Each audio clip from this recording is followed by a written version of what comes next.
د افغانستان پخوانی ولسمشر ډاکټر صاحب اشرف غني ویلي دي چې باید طالبان نوي تاکتیکونه وکاروي. ډاکټر صاحب ښاغلي ولسمشر محمد اشرف غني ټینګار کړی چې یوازې امنیتي چلند د نظام بقا نه نشي تضمینولی.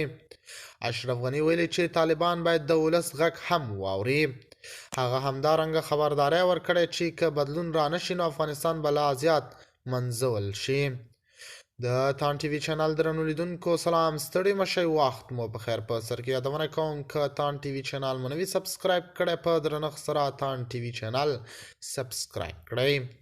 پخوانی ولسمشر محمد اشرف غني طالبانو ته په خپل تازه پیغام کې ویلي چې د افغانستان د ستونزو د حل لپاره باید له خپلو پخوانیو لارو تیر شي او نوي تګلارې او نوي طریقې او نوي تکتیکونه وکاروي.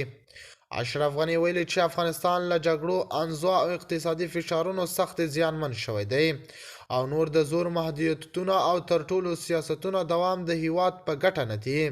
د هغه په وینا اوس وخت را رسیدلی چې واکمن لوری د حکومتدارۍ، اقتصاد، تعلیم او نړیوال اړیکو په برخه کې عملی بدلونونه راولي.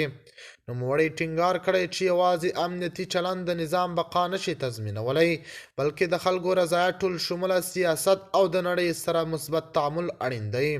اشرف غني زیاته کړې چې د نجونو او ښوونځیو پر زده کړو د محدودیتونه باید پای ته ورسیږي، ځکه دا موضوع د افغانستان د راتلونکو لپاره حیاتي ارزښت لري.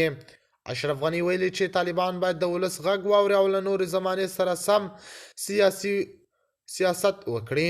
د هغه په خبره نوي تکتیکونه یعنی د خبرو له لارې ستونزې حلول، د متخصصینو کارول او د اقتصاد پیاوړتیا او نړیوال ټولنې سره د باور جوړونه هم ضروري ده. د تان ټي وي چینل درنو لیدونکو دا زموږ ته د مهال چمتو کړی خبر تر بیا ښې چارې.